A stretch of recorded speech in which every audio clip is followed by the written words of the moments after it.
Hello and welcome to another episode of the Tampa Bay Arts Passport Podcast. My name is Avery Anderson. Thank you so much for listening today. Today's conversation is with a really incredible person that I was introduced to about a year ago, Serena Utz. She is the book club coordinator for Tombolo Books and the founder, the maker, the sourdough feeder at Trust Your Gut. Did you know sourdough is a living thing that you have to feed? Learn that new fact today. This conversation is really about all the work she's doing around building community across art, literature, and books, and how you can support a local business helping you get better in tune with your gut. So please enjoy this wonderful episode. All right. Hello, Serena. Thank you so much for coming on today. Hello. Thank you for having me. Are you excited? I am excited and slightly nervous. There's nothing to be nervous about. We're just going to have fun. Okay, and we're just going to talk. And you brought goodies. I did. I had a bake day today, so I was up very early, but I was like, I have to bring some baked goods, some baked sourdough goods to this interview. So I had a little bit of extra last night from doing my dough day, so I brought a little smorgasbord of things to try and taste during our time together. Oh my gosh, we're going to get into all of that soon. Yes. Your sourdough baking business, Trust Your Gut, but we have other things to talk about first. We do. Also, I just want to be very clear. This is... moving forward, everyone listening, if you want to be on this podcast, you need to bring baked goods. That is the bare minimum. New baseline required. So thank you so much for elevating what everyone has to do. My or pleasure. Something. You have to bring some sort of offering to the table, of course. literally. To the altar. Okay, but we were going to start by talking about your role with Tombolo Books. Yes. You are, I feel like I call you like the curator, the coordinator, the amazing creative consultant organizing Tombolo's book clubs. Yes. I don't know if that's your official title. That's a much more cohesive title than I would say. I think officially I'm the book club coordinator for the bookstore, otherwise known as the book club wrangler, because I am wrangling all sorts of different groups and genres and people to the space. I love it. And the community. I love it. Yeah. Let's just start. Give me like a quick overview. Tombolo's book clubs. Obviously, I'm going to go off the assumption we know what a book club is. Yes. For those For that those don't, of you. you're going to get together, you're going to read a book, Yes. and then you're going to discuss it. So we can get that out of the way. Definitely. So what are Tombolo's book clubs? Yes. So we have, I would say, two different factions of book clubs. We have partnership book clubs, like with the Arts Passport, and other community leaders and spots. And then we have the Tombolo book clubs on site that are hosted usually by at least one book club host that is a employee of the bookstore. But they happen within the walls of Tombolo and have that insight of book club curation from within. And so so there's all these different book clubs. They all have different themes, different partnerships. Yeah. How do you kind of decide like which ones become a club, and then how do you curate that? Okay, so I'll back up for 1 second and I'll give some context. So I would say book clubs with the bookstore actually started in 2020, so prime pandemic time. We were all thriving, living our best lives. We were doing our best, right? And actually, because I did my little notes for this, our first book club, let me double check, was the Horror Book Club in November of 2020. Close second was Crime Travel Book Club, hosted by Candace, who's one of our co-owners, in December of 2020. So it kind of came at a perfect time of bringing community together when we weren't necessarily able to be together. And so I actually began working at Tombolo in the summer of 2020. So masks up, we had limited people in the bookstore. Our owner, Alsace, was riding her bike and making deliveries. Wow. So the book clubs beginning in that pandemic era really brought people together in a way that they couldn't be in person. And that has been like a beautiful thing to see blossom over time by being able to come together in person. So some of our book clubs started in that environment and others started within the next couple of years afterwards. So it started small and then it became, who's interested in this? Or, hey, so-and-so keeps asking me, when are we going to start this kind of book club? So it's kind of naturally and organically kind of taken flight from there, which has been so great to be part of, because when something happens in that way where people are asking for it, you feel like you're fulfilling a need Right. of those around you. So I was just going to say, when the community says this is what we need, Yes. and then you're able to respond, it's like, Yes. oh, in that moment, in that time when we're all disconnected from others and just looking for how do we build community. Yes. This is such a great way to build community. And it's been great. So how do you think through, and I know it's not just you, so maybe give me the process. How does a book get picked to be part of a book club? So I will say it's different for every group. So I co-host 2 book clubs of the 12 total that we have right now between partnerships and flagship book clubs. And we joke, me and my co-host joke, that it's not a democracy because we're running it. We have the say.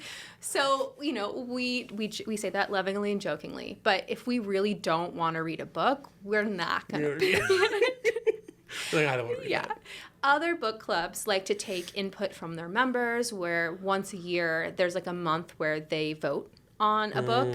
And, you know, I work in close contact with book club hosts, as you know, to find books that either fit the genre and or month. So sometimes during holiday times or like Black History Month, we want to feature a Black author. So we're kind of looking to see what's been recently published. I have that, you know, back-end knowledge. I can see in our system and on our website what other indie bookstores are ordering, what how high of a demand a book is based on popularity and how many people are pre-ordering it and whatnot. So I'm able to kind of take that knowledge based on what they're looking for. So I'm oftentimes working with hosts and giving them options. And then we're kind of going from there. There's also a little bit of background of, can we order this book into the store? What does that look like? Like a self-published book is harder to get in. And so those are things on the back end that I'm thinking about versus someone who has no idea of what the book selling business kind of looks like on the back end. Sure. So.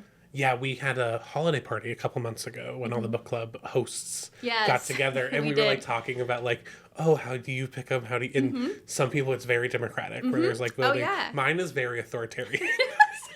I'm like, hi, this is what we're reading, and if you don't want to be there, you don't have to come. You don't have to come. No, and that's perfectly and then everyone fine. was like, oh, like that's how you go. I was like, yeah, we just pick it. And then I've worked on the opposite end where sometimes the book club members have too much of a say, and then the host has a hard time balancing saying no or kind of coming back and finding a blend of not just reading what you want to read, but something that might make you get out of your comfort zone and read a different perspective. So balancing that can sometimes be a little tough. Yes.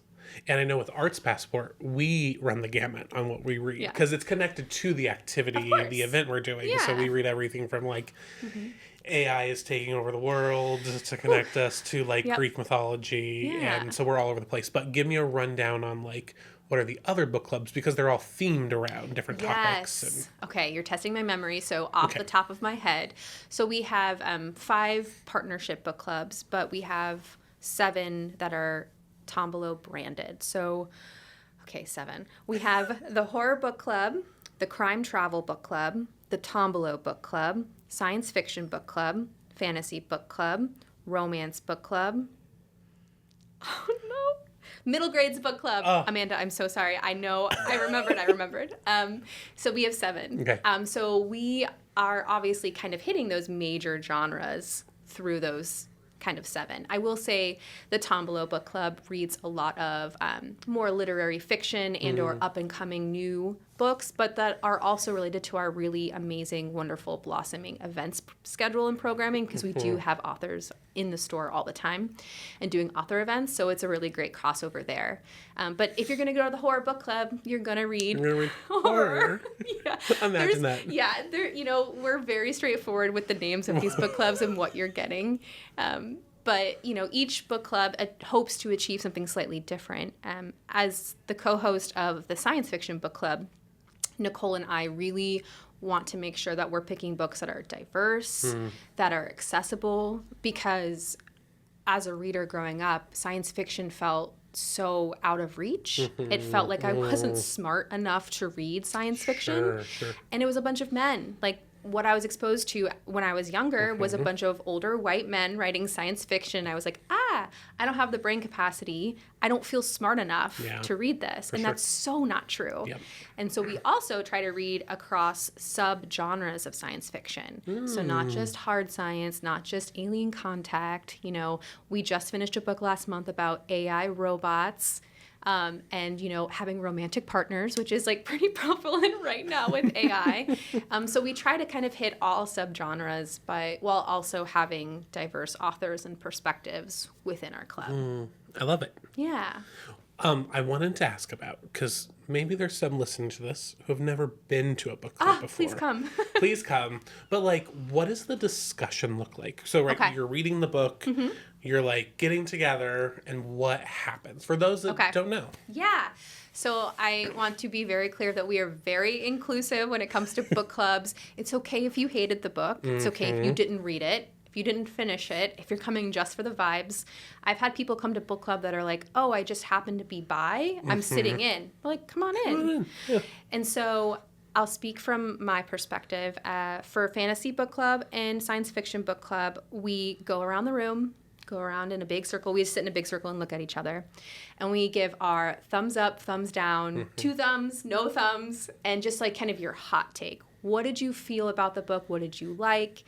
And that way, everyone has a chance to at least speak once, because some people get a little shy in front of others or not as comfortable. I've seen people come with their notes. Like some people come really prepared. Other people just wing it. But I always want to make sure there's space for everyone to say whatever's on their heart or their mind. And that kind of breaks it up. And so you can gauge very quickly if everyone loved the book or hated the book. And that's always very interesting. Yep. And then from there, personally, sometimes I'll come with questions in mind, but we really just kind of let it go wherever it goes. And I always say, hey, does anybody have anything that's weighing on them, or questions or confusion about X, Y, and Z? And you can kind of gauge that as a host based on what everyone just went around the room saying. And so from there, we just fill the time kind of bouncing from topic to topic. It's very low stress, very low key. I'm always like, please don't feel pressured to come with anything prepared. I'm not going to grill you. This is not an AR test in 5th grade. This is not like an academic course. No one's grading you. And so that has been really great. It's a really great way to just talk about your thoughts and your feelings about what you read. I always remind people, I'm like, we're just hanging out. It's about the community more so. Oh my gosh. I'll talk about that later. The community is the best. Yeah. Well, let's talk about it now. Okay. So I was thinking about this on my drive here. And it blows my mind when I think I started in 2020. I've been at Tombolo almost 6 years now. And the people I have met who are in my life, I'm like, I could never go on another day without them. It is so insane to me. So Kelsey, who is, oh my gosh, Kelsey, don't be mad at me. I can never remember your really big, long official title because she's the best. Our events and social media manager. And Kelsey is an auntie to my children. She has been there since both of my kids have been born. She was the only friend I trusted to watch my children while I went to book club on a Saturday because my husband works on Saturdays. And she is the light of my life. Like, she is my absolute favorite person. And I'm like, 7 years ago, I didn't even know her. Yep. And here she is. She's literally part of my family. She comes to all of our extended family gatherings. She's at Christmas. She's at Thanksgiving. And I'm like, oh, so good. And that's because the bookstore brought us together. Yeah. And this is something that I will say, I'll give a trigger warning here. This is trigger warning for miscarriage. I had a miscarriage a couple months ago. And I might tear up for a second, so... Okay, trigger warning for myself. I found out I was having a miscarriage, and my friend Kate, who I met from book club, who I cherish and I see multiple times a week because we co-work together, which I never would have, met her if it wasn't for book club. She was there for me and accompanied me to this appointment and held my hand. And it was the hardest, but I can't thank her enough for being there. And I think about that often, of how these relationships and these connections are so much deeper than the circumstances in which you may meet. Yeah.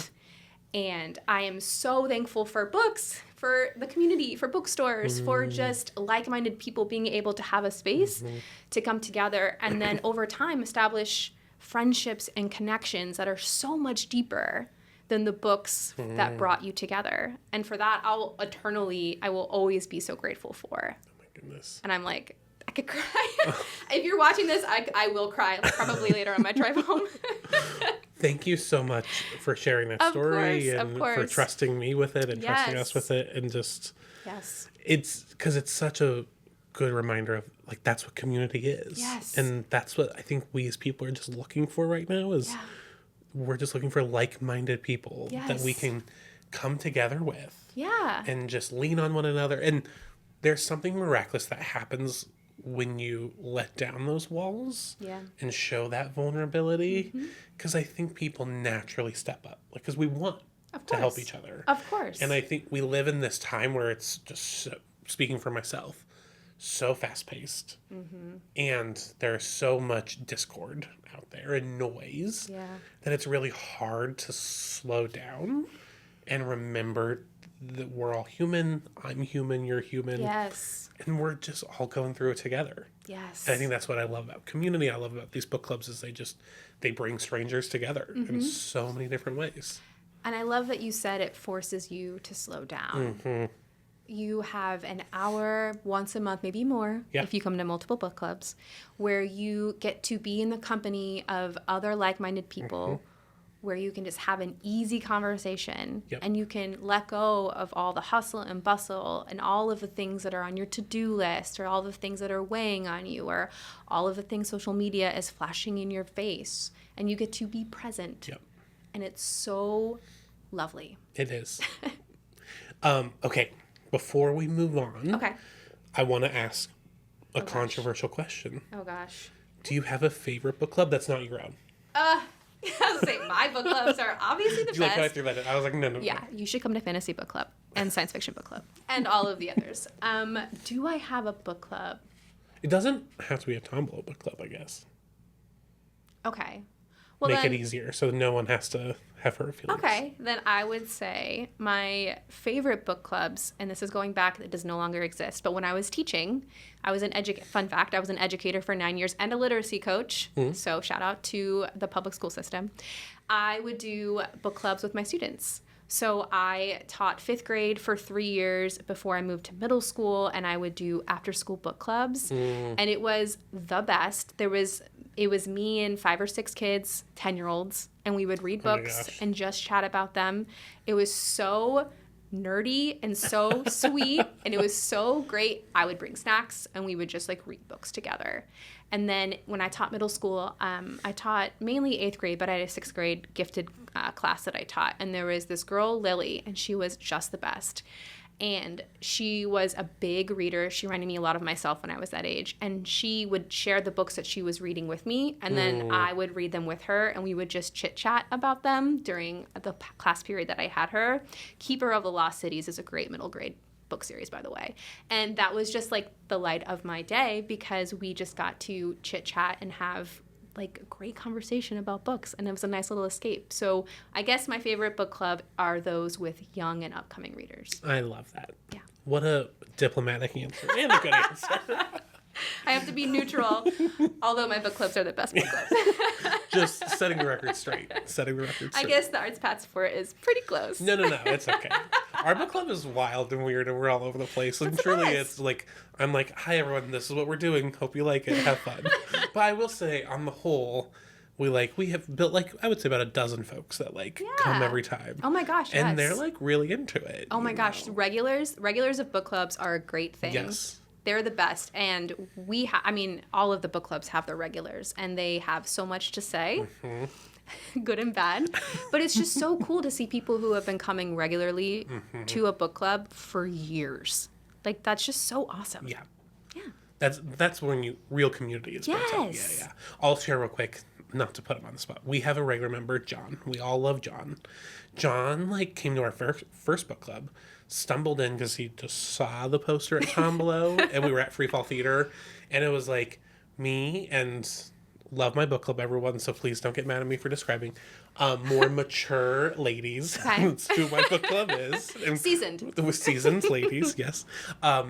And here comes John, this like young, strapping, good-looking man. So now every single time, whenever John comes in, everyone's like, "Oh my gosh, John's here!" John is our book club celebrity, and we love when John stops by. I love that. Oh, yeah. John. It's a lovely little group we have. Okay, we've talked about book clubs. Okay. I also want to talk about Trust Your Gut. Yes. Which is your baked goods. Yeah. Can I describe it as sourdough, or is it more than just sourdough? It's all sourdough. It's all sourdough. Everything is sourdough. Great. So your sourdough company. Yes. Okay, where did this start? Oh gosh. So Trust Your Gut actually started, oh God, I'm probably pandemic time, shocker, with kombucha. And so my husband and I bought a house prime pandemic time, right before things got absolutely insane. And the neighbor next to us had a SCOBY. SCOBY is how you make kombucha.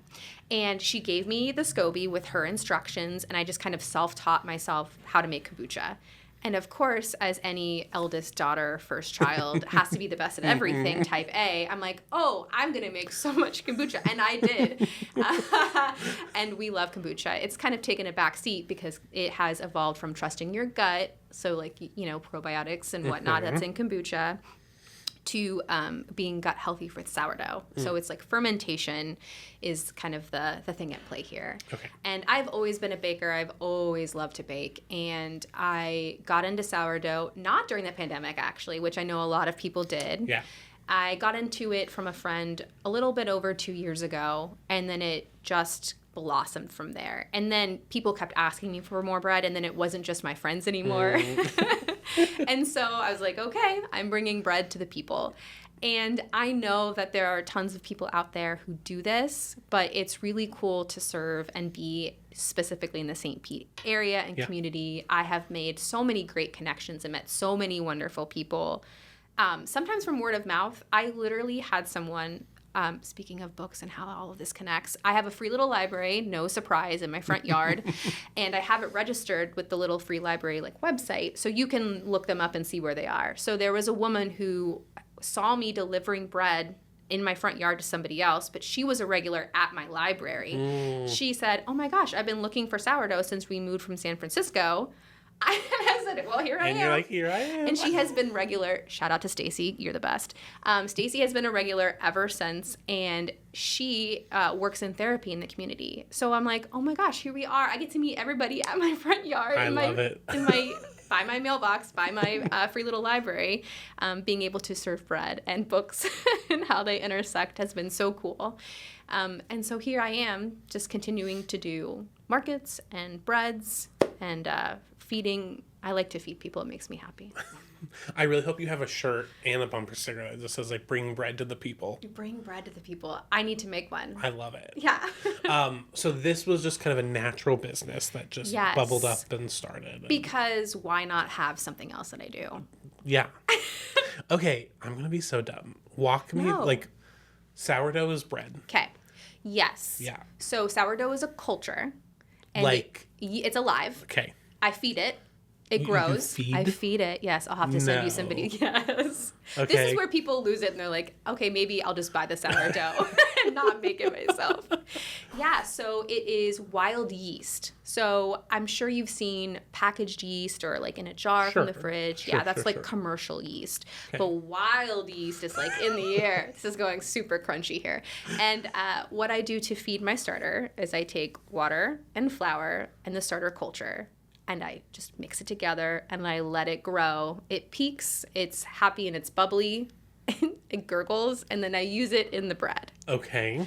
So it is a live culture, which is kind of cool because sourdough has a distinct tanginess flavor, and that can vary from area to area based on your climate and the water and what is in your environment around you. Mm-hmm. So we live in Florida. It's humid. Very different. The way that my bread reacts is so different from someone who's in Utah or somewhere, out west, because all of those environmental factors play into the bread that you make. So I knew you had to tame it and let it Yes. I guess I did not realize like it's a living, breathing thing. You feed it, and then it grows, and you use it So in your recipes. this is a Little Shop of Horrors situation. Kind of, but tastier, and not going to harm you. Okay. So you got into sourdough, and this is if people want to buy some of your sourdough. Yeah. Is it online or just markets, or like where can they find you? I'm sure you'll plug me in somewhere, but I have an Instagram. On my Instagram, I have a link, like a booking link. And so I use a platform called Simply Bread. It's an app. And so I load my menu, and if you sign up for text updates, it'll text you and say, hey, ordering is open. And it shows you my menu, and you can order online. And then sometimes I'll do pickups in the area, or you just come to my house and I give you your bread. And you have a lovely day, and you go on. And I never spam you. Oh my gosh! Thank you very much. I will never spam you. And I do a lot of local markets this month, and usually every month I will do Golden Isles Brewing. They have a night market. New Moon Makers at Allendale Church. I do their markets. I have done the Blush Market in the past. I've done Tombolo's birthday market. So I am kind of anywhere and everywhere. Oh, I just did Pistol House the other week. They have a night market, which is really great. There's no shortage of places to pop up at. So I will go wherever the wind takes me. I try to do 1 or 2 markets a month on top of the baking that I do. Did you start your book club just so you have a built-in bread audience? Of like... That's actually a really great idea. It's funny that you say that because some of my book club members have become, of course, regular bread customers. Shout out to Maddie, who is going to be picking up bread from my house tonight. And you brought some with you today? I did. Okay, walk me through what you have. Okay. We can cut it if you want, if that was the plan. I don't know what the plan was, yes, actually. Is this display only, or are we eating it today? I'm not This sure. was to share with you.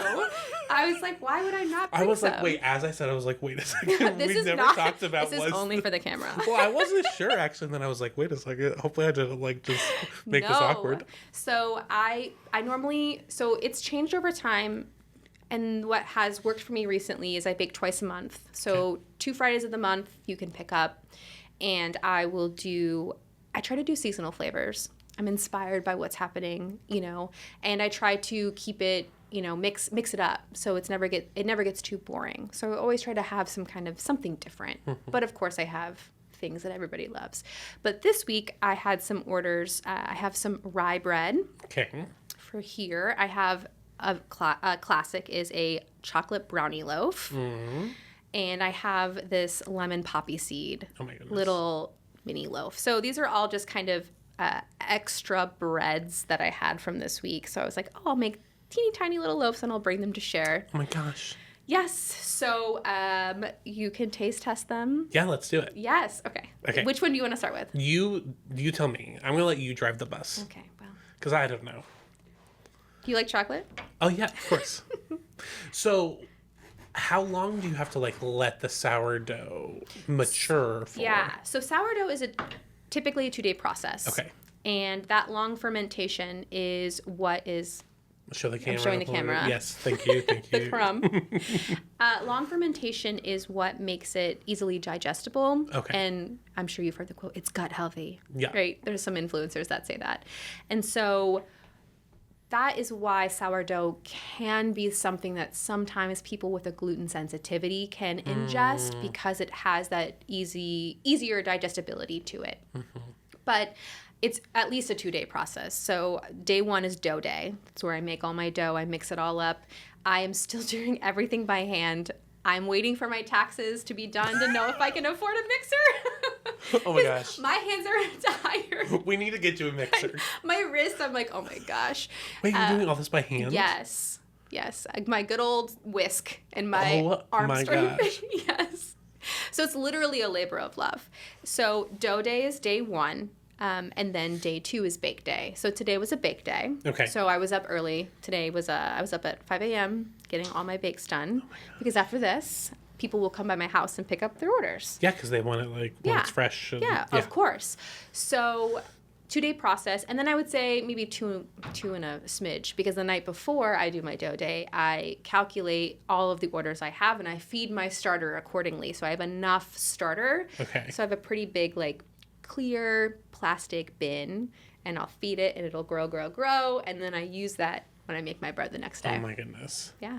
Okay, so we're going to try chocolate chip. Yes. And our production manager, who's not on camera, is probably also going to get some. Literally, as well. Anybody who wants some can have some. Woo! I'm actually Do you want not butter? Yeah, whatever you prefer, actually. Okay. I'm going to let... Yeah. Well, I only brought butter. So that's what you're Butter getting. or no butter, the answer is butter. The answer is butter. Okay. Okay. With our lovely rainbow plates, which I appreciate. Courtesy of my son Hugo and his love of rainbows and everything that's colorful. Oh my gosh. Okay, I'll wait for you so we can do we're it gonna. together. Okay. I don't want to like eat first, you know. No. Look, I'm not a nice person, but I do have some manners. Okay. Oh, you're too funny. I will say I get this order often for chocolate brownie loaf. I actually had a customer. This is so funny. I had a customer a couple weeks ago bring a bread knife to the pickup so they could break. Like right then and there. Yes. They were in like, their I car, can't. They were eating. Her and her son were eating the bread together, and I said, "This is next She was level." like, I literally can't wait another second. I truly admire I your would have commitment to upcharged this. her and like pre-sliced it. All right. Okay, are you ready? Okay. Cheers. Cheers. All right. Oh my gosh. That's delicious. It's great toasted, of course. I always recommend people, if they get the chocolate brownie loaf, butter, make it into French toast, peanut butter, cream cheese on top, whatever you want, any of those items. What's like your go-to topping situation? Okay, so I'm basic because so I typically will eat, honestly, whatever we have on hand. So I tend to cater to whatever my husband is asking for because he takes my sandwiches. He makes sandwiches every day. So my husband is a mail carrier, and so he's on the go. So he uses my bread to make sandwiches. So I'm, whatever you're interested in, I'll make it for you. So I eat that. But if I'm in a rush, just basic. Butter. Butter is it. Yes, my daughter loves, she asks for bread toast every morning. Mm-hmm. Can I have some bread toast? And she doesn't care what it is. She doesn't care what flavor, what's in it. She wants bread toast, she wants it with butter. Obviously. If I have time, though, I love to make like a little avocado toast. So I do that with some sea salt and like lemon on top. So good. Yeah. I love it. That's what I'm having. That's when I'm having a balanced breakfast.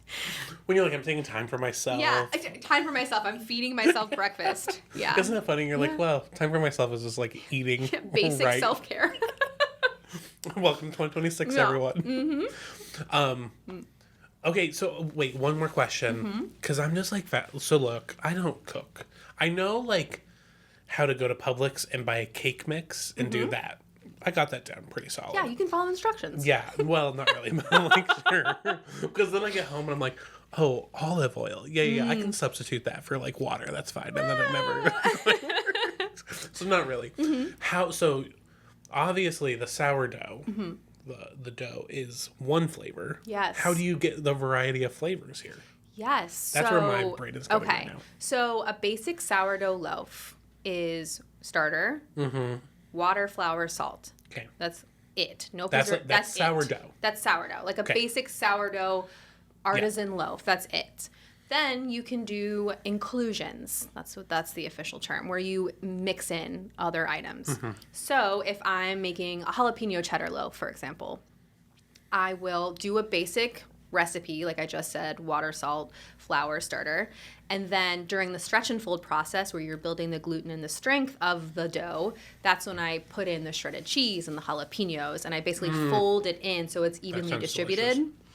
Now, with other ones, like a cinnamon raisin loaf, I'll do the raisins that way, but then when I'm shaping the dough for overnight proof, that's when I'll spread it like into a rectangle, and I'll do like a butter cinnamon spread, and then roll it up. So it's like wrapped up in that little swirl. So that's another way you can do it.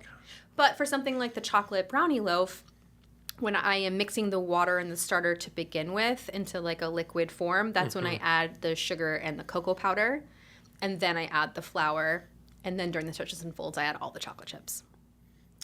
So you can do anything you want. Yeah. Yes. Oh my gosh, I love this. Okay, I have one more question, and then we can move off this because we do have to like wrap up soon. But this is where my mind is going. Is like, can I buy this for friends? Like, what if I gifted someone like a sourdough subscription?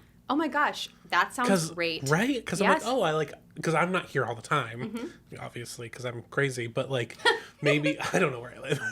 But I'm like, like one of my friends like might enjoy getting fresh sourdough every month or something. So it's funny that you say that because I actually had someone reach out for a pickup tonight. She's picking up 3 like medium-sized loaves and a coupon code for my ordering site for a raffle that she's doing. So she's like, I'm trying to support local businesses in this raffle. So she has, she's going to have a regular traditional sourdough loaf, a chocolate brownie loaf, and then an Italian herb loaf, plus a $50 coupon code essentially for my ordering site. So that is one way that you can do that. You can like chat with me. You can always text me or message me on Instagram, and I'm always happy to like make the code for you. And then when that person goes to check out, they just enter that code and it's paid for. I love that. Yeah. Oh my gosh. Okay. Trust your gut. Trust your gut. Everyone better get some sourdough. It's delicious. And check out a book club at Tombolo. Yes. Okay. Do you want to end with some rapid fire questions to wrap this adventure up? Yes. We'll see if I can answer all of them. I think it'll be just fine. Okay. First up. What is the one book that never fails to start a good debate or discussion? You know, I did research on this one. Spoiler alert, they told me some of the questions beforehand, and I wrote this down. So I have 2 options here, and I hate to say this, but I had a hard time thinking about this because if you gravitate towards a certain genre, you're not going to have any knowledge of what other people are talking about and having all these conversations about. But I will say this because this is top of mind, and I was just in my book club Instagram chat group talking about this. But Sarah J. Maas is the author of Acotar, or A Court of Thorns and Roses, which is like a romantasy series, right? And this is such an interesting book series to have conversations about because people either love it or they hate it. And the amount of discourse out there and the way that people have taken on these characters is just one example of many of how people live in the books that they read and how they personify them. Sure. And it's always interesting to hear the conversations about what characters you think you like, what you think about the romantasy genre, which is a whole nother can of worms in itself because people think, you know, it's not real or not good enough or not literary enough. And that sparks a whole conversation about what constitutes reading quote unquote real books versus what people read for enjoyment or what people just like to read in general. Yeah. So I would say that asking someone what they think about Acotar, if they are in that genre, is always very interesting, especially because Sarah J. Maas is such a renowned author and has written other things. And she just came out recently with, I think, books 6 and 7, maybe 8, coming out for this series, which people have been waiting for years. So the long-awaited return of the Acotar series is coming. And then the other one I was going to say is, I'm not sure if you're familiar with Dungeon Crawler Carl. No. Okay. I only know of this because of book club, sci-fi book club. But this is a really interesting book for people to talk about because it personifies video games in like a real life setting of sorts. So if you're very into video games, you tend to be very interested in this book series as well. But it's really a great conversation starter for people who say, oh, I don't read. I'm not a reader. But you're reading Dungeon Crawler Carl, which is coming out with its 8th book. And the books are like 500 pages long. Yeah.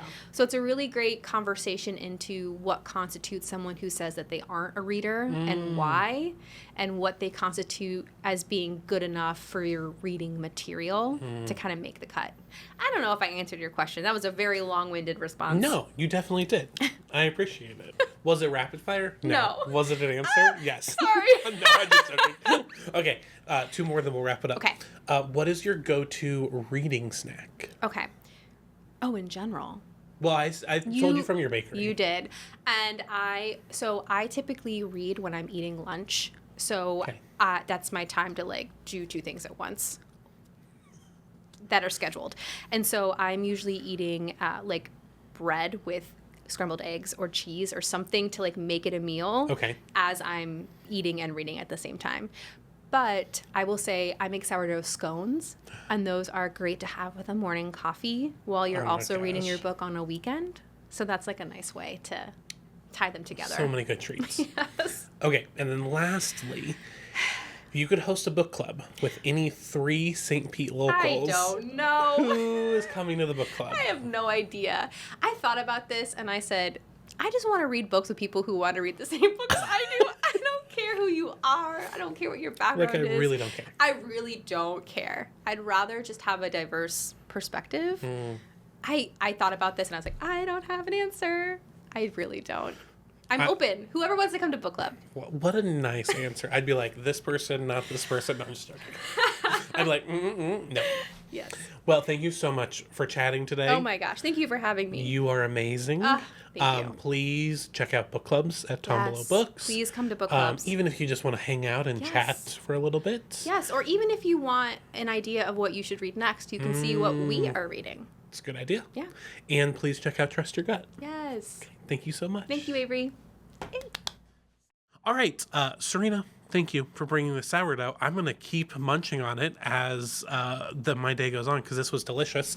Thank you so much for listening to this fantastic episode.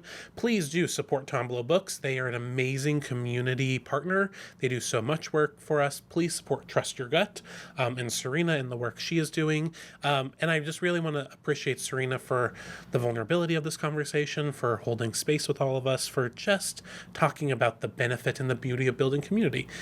Please continue to like, follow, subscribe, support the Tampa Bay Arts Passport. We are almost 1 year old. Can you believe that? May 1st is our birthday, so there's going to be lots of fun things that we get to announce coming up soon. So thank you so much for listening, and we will connect soon. All right, bye.